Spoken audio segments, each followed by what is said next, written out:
Welcome everyone to the Backroom Crew podcast. Tonight we're going to be talking about anime that we've been checking out and ones that we want to try to give a second look to. First off, remember a few weeks ago when we were doing the anime homework? Who actually remembers theirs? Bam. Would you like to discuss the 4 episodes? Just in case I you didn't don't watch know. 4. I watched all of them. Ah, okay. They were 4 minutes apiece. I literally spent an hour watching them all. Did you want your life back afterwards? You're a braver man I than could me. not tell. I didn't know what to think of it. And I hate you, right, in a way. Because it was borderline yaoi. Then I think I've done my job. And at the end of it, his sister tried to get involved. Mm-hmm.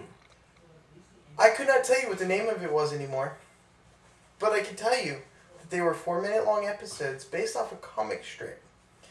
They were literally 4 minutes exactly each. Yeah, I think that was a running thing between all of ours that we picked ones that were kind of short. All of No, mine were full. Mine were full-fledged episodes. Yours were full? Yeah. Oh. And apparently his was actually, worthwhile. No, mine was weird in that the cat god thing was kind of. It was weird. It was kind of a slice of life with just a dash of paranormal, and I just didn't know what to think afterwards. It's not like it's a good paranormal where things are kind of juicy, you can get into it. It's just normal people and then a slightly weird circumstance that has people acting slightly odd, but then they go back and then they're acting odd again and they go back and it's like, but the only thing that changes is the cat, which is getting fatter and fatter and fatter because people are making stupid wishes. So That's the thing? yeah, it's just it's nothing interesting actually happened in the show. None of it was actually interesting. It was decent, but that's because it was boring. Mine was essentially the same way. It was a slice of life with this guy. Essentially, the story starts off as this guy finds someone washed up on the shore, goes in to check him out to see if he's okay. Turns out he's a merman. He takes the guy home, nurses him back to health, figures out how to help him feel better. And then in the process of trying to, make him strong enough to go back into the world, he pretty much uses the heartstrings to let the guy allow him to stay there in his tub. So the merman lives in his tub and starts developing feelings for him. Awesome.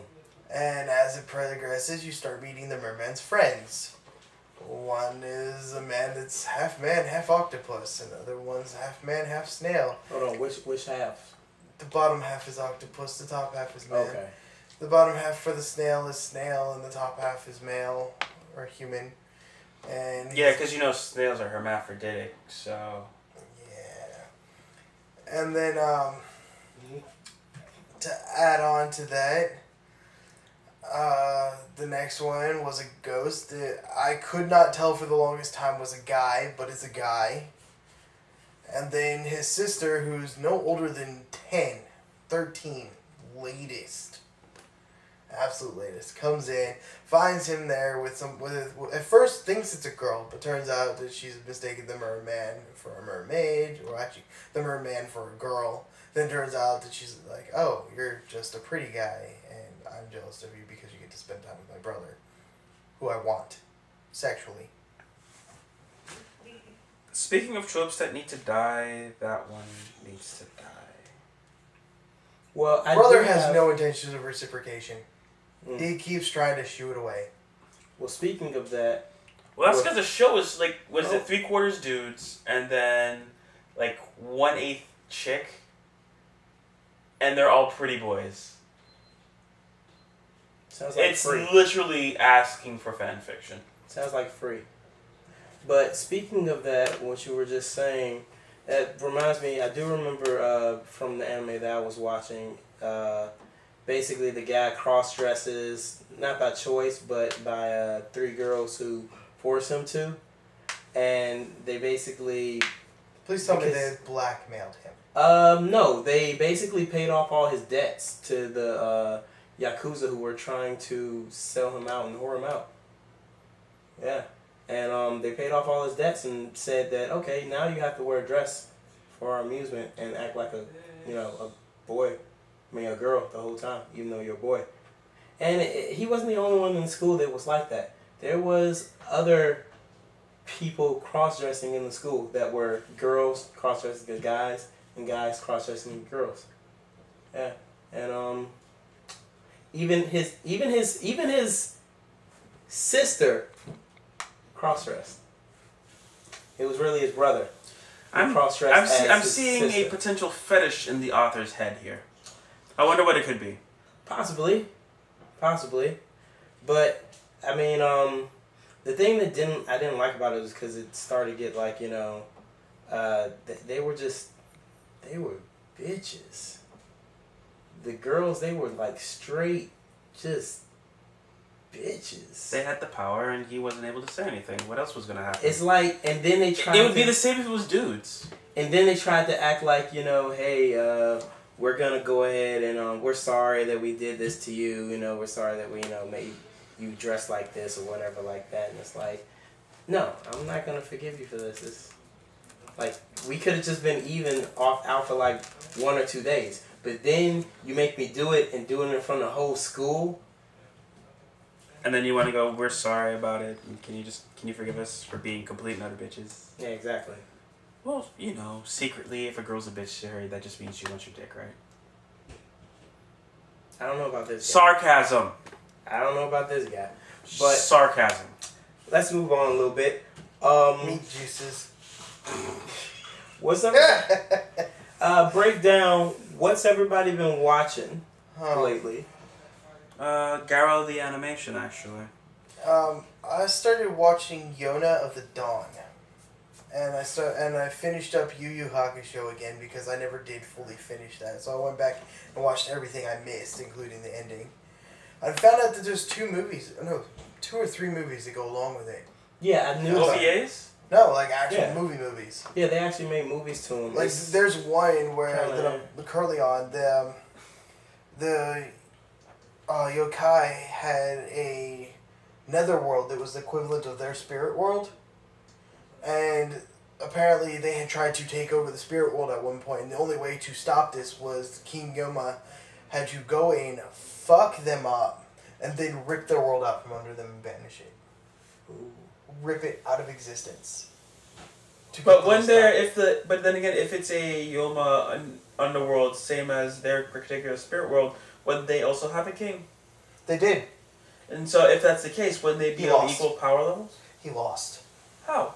He wasn't strong enough to take on Yoma. Yoma had a little ace up his sleeve that he used on him. Yeah. However, this story picks up with him fucking up King Yoma, taking out the spirit world, and within the first 30 minutes, he wipes spirit world out of existence. Oh my god! And then tries to use the human world to revive the netherworld. Oh my god, that sounds like a Bleach movie. Yeah. Hey, this wait, don't you mean that Bleach movie sounds like you... That's what I'm saying. And then, oh my god, Bleach, how could you just rip off? Then to add on top of that, like, as it progresses a little bit further in, you're just like, okay, the king shows up.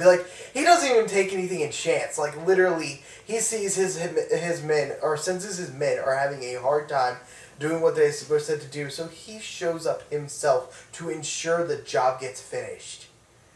Like, he literally showed up, walked in, took out the person that was hanging out in the back, and used that person as a crutch for Yusuke. So Yusuke was literally put in a catch-22 where if he moved, the person he was trying to protect is going to die. And if he didn't move, if he did move, the person would die. If he didn't move, the thing he was trying to protect would be destroyed. He was literally in a catch-22. So he tries to fire off a quick shot, got the girl away.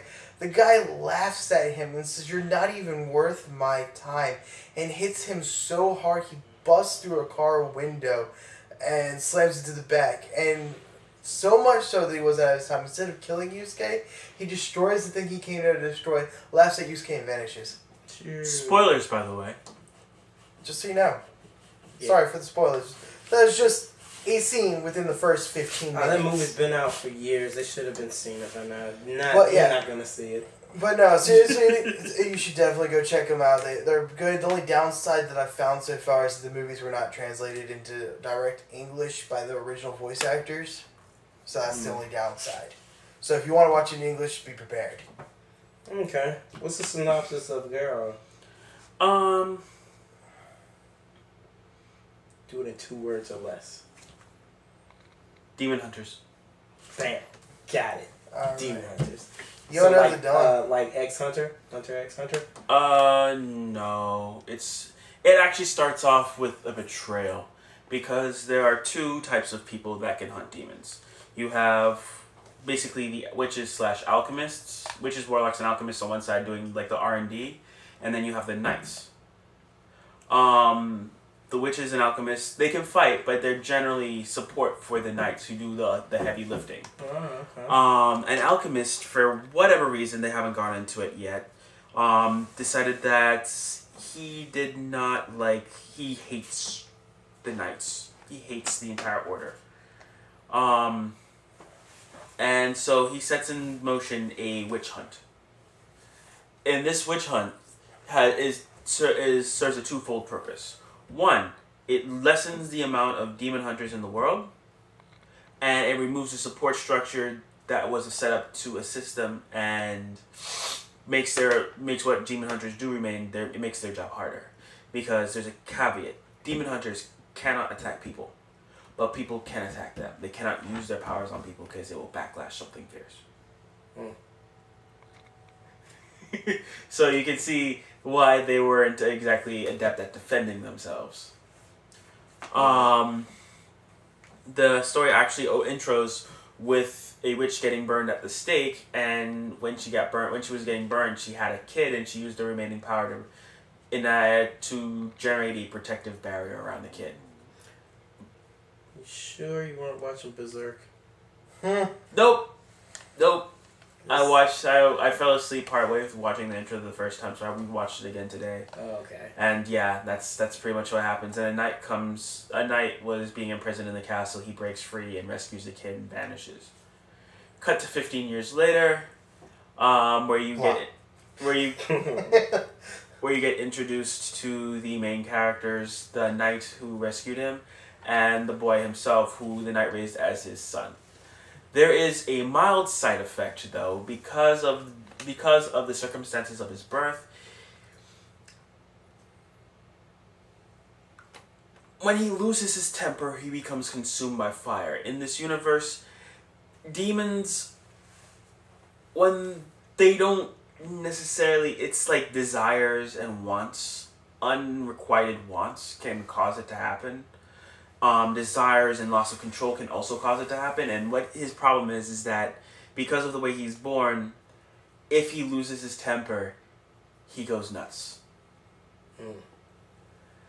And so it's like watching an EVA unit go insane. Which was probably like 50% of the time. Yeah, so like he's running around just like he's fighting his opponent, but he doesn't care about collateral. And so he becomes increasingly dangerous to be around, because the longer he fights, the more berserk he gets. They fix it fairly soon with a piece of his armor that was missing. It's a sort of limiter, and it regulates his flames. But all in all, it's not a bad show. The art style is interesting. There's no defining ink lines, so I guess it sounds inkless. Yeah. Borderless, yeah. So it's weird because you're used to seeing like where they stop and where the scenery begins, but none of that's there. It's also doing something that I've seen in a lot of shows lately, where they're blending the 2 and 3D in, and it's fairly seamless in this particular instance. But then again, it also helps that the 3D is also pretty well done, because only the armors, the fully manifested demons and Makai armors are the only things that show up in actual 3D. Everything else is borderless. Yeah. So it could very well be computer or tablet generated artwork. I couldn't tell. I see certain shows like that I didn't really care for. Like I know like some of the later, like episodes of what is it, Zoids? Some of the later ones of Zoids, and then like some of the later Transformers. Zoids was cool. It really was. I'm disappointed you didn't get into Zoids. I actually was quite fond of it. I know you were quite fond of Zoids. I remember, but I don't. Something about is a living creature inside this robot, and now I'm gonna force it to do what I want. No, it's not a living creature per se. It's the AI actually. What's the point of making the AI an animal? The AI. It's to give it I guess, that feral instinct. Yeah, supposedly though. You cannot give a computer a feral instinct. Come on now. You absolutely haven't seen what they did in. Now the organoids, on the other hand, were living, and they did not just listen to anyone. You had to literally earn their respect. I mean, it's one of those shows, like we said, you got to go back and watch it because I would prefer watching the one with the war. Yeah, the Chaotic Century when they had the war. That was really good. Yeah, that one was a little bit better because the other one was they were just doing it for sport. They weren't doing it for a reason. You know, I honestly just prefer. I don't know. Again, I'm being weird, but Macross. I would prefer like freaking the machines from Macross versus Overzoids, to be completely honest.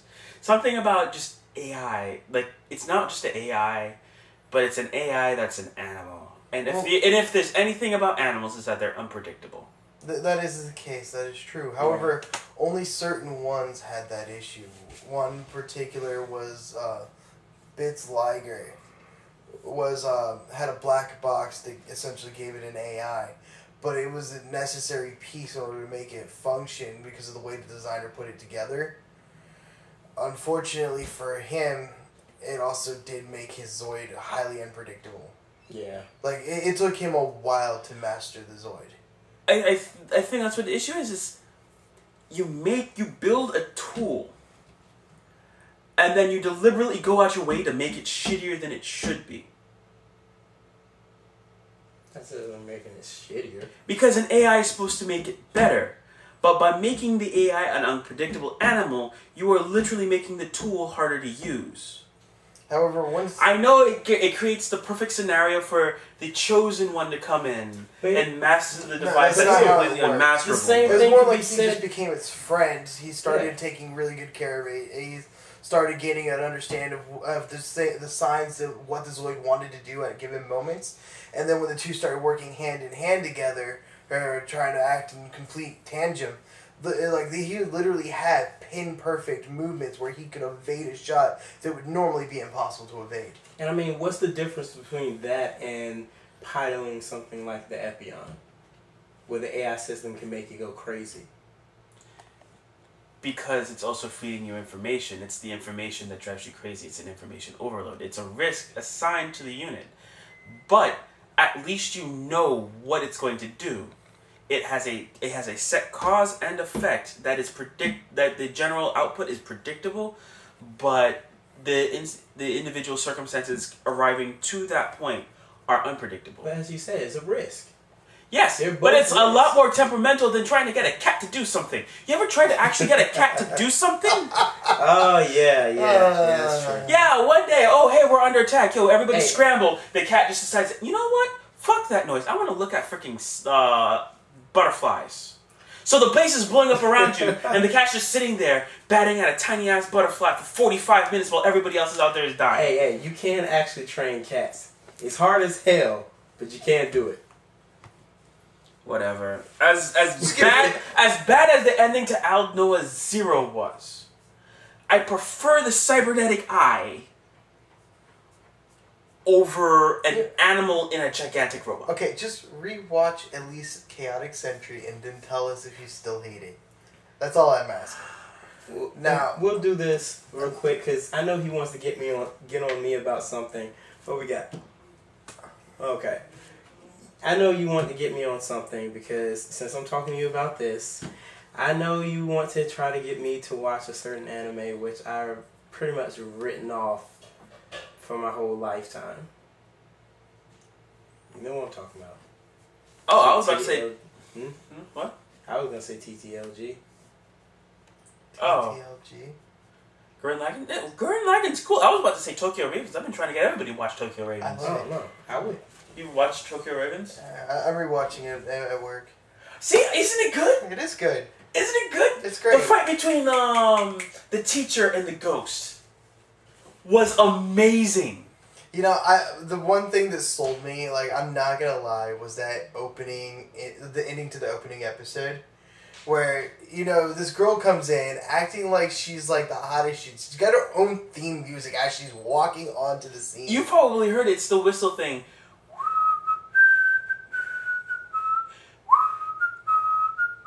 Probably have heard you say it before. Yeah. As she walks in, she goes, "I'm looking for somebody. Are you this person?" He's like, "I don't know." And she goes, "Well, let's investigate." And she starts tormenting him and like these obvious sexual meanings just to see how much she can make him squirm. Ooh.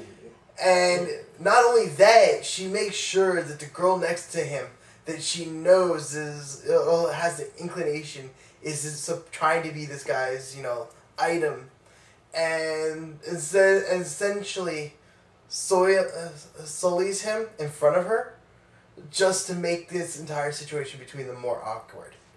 And then, just when you think you couldn't get any, like, you're just like, oh, come on, don't take it in this direction. SWAT. Out of fucking nowhere. SWAT just slams in, gets out, tries to fuck with her. She summons this thing. I don't Guardians. They're guardians. They're artificially created You know how in, like, a lot of the older ones, like, Strymanians would have, like, guardian beasts? Yeah. She had a neck. Well, World War II happened, and the reason why Japan didn't lose World War II is because they resurrected the Onmyoji. And apparently because magic is real, or at least Japanese magic is real, the Americans couldn't handle it because, frankly, they have no magic of their own. What a bunch of rip-offs. So they use these artificially created guardian beasts. Literally, they're artificially created spirit monsters. They show up as, like, heavy armor units. And she just wrecks their face. And then walks out like it means nothing. She says, "I'll see you around. And if you turn out to be the guy, I won't kill you. But if you turn out to be a failure, you're dead." It sounds like a mixture between horror and TR. There's a scene in there where this girl literally fights this creature and it grabs her and rips her in half. Not to mention that the girl who wants to become his girlfriend dies like a couple episodes in. It's great. You just love when the girls die. That's No, he loves when people die. It's a completely different story. No, what it is I hate plot armor. I have grown to dislike plot armor. I think it first started when I started reading George R.R. Martin's work, the Song of Fire and Ice series. But something about people being heroic and then getting their shit shoved in just makes me be happy on the inside, because that's how shit happens. People are good. They try really hard. This explains why you're very fond of JoJo. Yeah. And then they get their shit shoved in. So bad. Like, what was it? There was that one scene I was watching with you when we were watching JoJo's Circus? Bizarre Adventure. Bizarre Adventure. JoJo's Bizarre Adventure, he was watching this episode, and this guy was, like, high-end badass, could manipulate space around him so that he could move faster. This dude looked at him, laughed, and killed him within, like, 2 hits. I think I still remember that one. Yeah, it was just like, is he dead? Yeah, I'm pretty sure he's dead. Yeah, he's dead. And they were like, oh shit, he was stronger than us. Let's get the fuck out of here before we die too. And you think I'm going to let you do that? Why? It's one of those, there's less, well, I'm the big bad guy, and I know you're opposing me, but you're totally not worth my time, so I'm just going to let you live, and I'm just going to do what I need to do and leave. And it's more like, oh, I see. You might be a thorn in my side later. Well, let's just stop that right now. Crush. Yeah. That's I like that. Because that means that, I guess it's just, I like seeing consequences for potentially stupid actions. Maybe it's just a backlash from watching too much shonen as a kid, but I can't stand when the hero gets up, says something incredibly stupid, postures about, gets kicked just demolished, and then the guy goes, well, you learned your lesson, right? No, he's the bad guy. He doesn't need to teach anybody any lessons. He doesn't have to teach anybody any lessons. Well, bad guys can't kill people, I mean. There are... Yeah, but how many bad guys in anime do actually kill people? Not enough, to be honest with me. I mean, I can only name like 5 animes on the top of my head where people actually were killed in it. Here's a perfect example. Freaking One Piece. Mm-hmm. How many times have they fought on a ship, and all they needed to do was throw Luffy overboard? Too many times? And the entire time that this entire series, 400 plus episodes, nobody's gotten the bright idea to make sure that this nigga stays overboard. Because the second he hits the water, he loses everything. He can't move. He can't react. He can't even use his ability to get him out of the water. Unless he already stretches his arms. No. out. As soon as he hits the water, his entire body goes. Like when he's falling, he stretches his arms up. If he catches himself before he touches the water, if any part of his body gets submerged... But I mean, you have to see that coming. You have to see that coming. It's like you're gonna watch it and not do anything? Yeah. No, you knock that shit away. That man's in danger. You don't let him back on the boat. Yeah, it's not. I mean, you do. But... In fact, I'm pretty sure there was an episode where they were talking about how Luffy has a hard time taking baths because of it. But that's one of the reasons I remember him being on like the ocean floor and him getting up from the ocean floor like one time. I don't know how. I've not seen that far. I've seen, I think, up to like episode 80 before I became bored with it. I don't know how, but I remember him being like... You have to watch you have to get past like the first 200 episodes. No. If I have to get past more than 50 episodes for it to get good, it's already wasted my time. Dude, I'm even harsher. It's like you have 2. It's like I will give something. Like my average, I will give is up to 5 episodes, just for starting out. If you can't at least interest me by then I'm not going to keep watching. If you can interest me, I'll keep watching. If I get to like 50 episodes and I feel like you've wasted my time, I'm done. Sometimes you're overly generous. I am overly generous, but that's because I'm just taking like time to see what they're all about. Like Fairy Tail, I honestly was like, because I know who it's made by, I was iffy about giving it a chance. Oh man. No, Fairy Tail is good until after the time skip. I can't watch it anymore. The only thing about Fairy Tail is it's got a bad rap. Yeah, because that same reason, because it was made by, because the anime was kind of like, But like if you were to read the books on it, the books of Rave Master were actually really I good. own the books of Rave Master. Exactly. And I liked Rave Master up to a point. Mm-hmm. And at other points it was like, it kind of got odd. And you're just like, do I really want to keep reading this?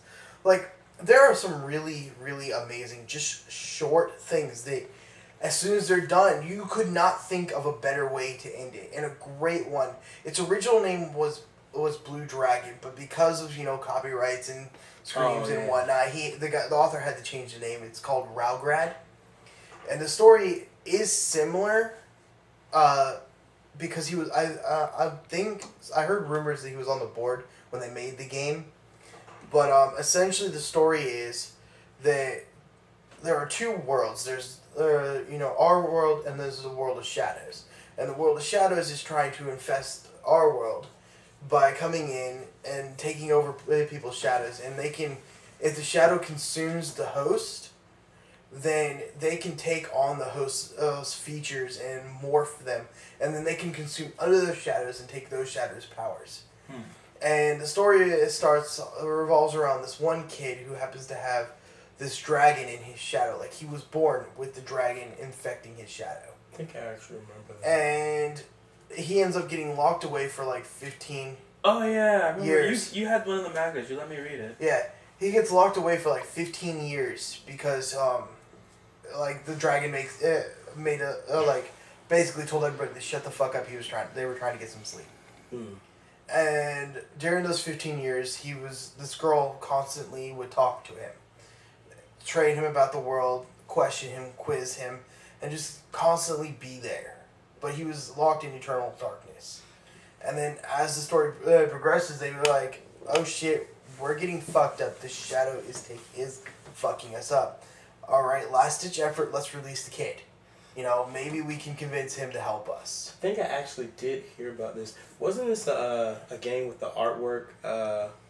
You're thinking Blue Dragon. This is a completely separate series. Yeah, this is actually extremely serious. People die. People get cut in half. Okay. It has a similar premise for creatures as the game does. However, the storyline is completely different. It's not child friendly like the Blue Dragon you're thinking of. No, not even remotely. Like, honestly, the main reason the guy's even helping anybody is because he was so fascinated by his teacher and the fact of how different she was and became infatuated by the female figure that when he was told that all the women would die, he goes, nah, we cannot have that happen. Yeah. Saving the world because of boobies. That's exactly the reason. That's probably it. And yeah, it's a good series. It's only 4 books long. I find that light visual novels make for better stories than some long-running shonens do. Yeah. Mostly because they get to the point faster. One of the stories, and I'll bring this up as the last topic that I really liked, it was by Akira Toriyama. It was Beelzebub. And I found out... Are you talking about Opart Hunters? No. Okay. It's Beelzebub. It's like about the son of the devil. And, I think I know what you're talking about. Yeah. And I found out that that's actually Damboro's son. Not Damboro's, but remember the Demon King that was taken over by Majin Buu? Yeah. That's his son. I Okay. actually found that out. And the main antagonist in Xenoverse is his sister. Yeah. So that much. I was hoping for something other than key attacks. Hmm? I was hoping for something other than key attacks. Well, they don't have key attacks in Beelzebub. He's just like having adventures. It's like a really short comic, The last thing I want to throw out there was another like serious book I found that it's kind of short. It's like 12 books long, I'm not sure what the exact target audience is aimed at, but it's called Bizengast. And essentially the story behind it is this girl and her friend stumble upon a mausoleum that she unwittingly finds herself required to be a part of it because she stumbled inside. When she stumbled inside, she became the new guardian of the mausoleum and has to go in and basically do maintenance on the mausoleum. And every time she goes there, she has to give it gold in order to gain entry. But what makes it so twisted is that if she doesn't come, the mausoleum will kill her. Okay. Because it's going to literally show up at her doorstep and No, it sends the creatures out for the guardians of the mausoleum out after her. So she has to pay to work there. She has to pay the work there. And where is she supposed to find gold in this day and age? It's just simple jewelry. It sounds like Walmart. Like jewelry. You assume that any of the trinkets, jewelry in Walmart actually has actual gold in it? No, I mean it sounds like Walmart. You have to pay to work from there. what I understood, it would accept it if it was gold plated. Mm-hmm. But it has to be real gold plate, not fake gold. Nah. As long as it at least has some gold on it, it'll accept it. It doesn't matter how much or how little it is. It has to at least be something. None of that pyrite. There was one thing, if I remember correctly, she was breaking into pieces and would use the pieces to pay her way in. That's the stupidest. Why would you even? Well, we getting a little bit over, and we're getting run out by the sound out there. Yeah, so we're gonna have to cut this. Gonna go ahead and cut it here. Let's keep us out of back room. Like, comment, subscribe. Yeah, that's something that Josh said. Yeah, it doesn't seem doesn't natural. flow right. No. But so anyway, just do what you do. This has been the Backroom Crew. Remember, show some class, act like you've been somewhere before. We'll see you guys next time. Deuces.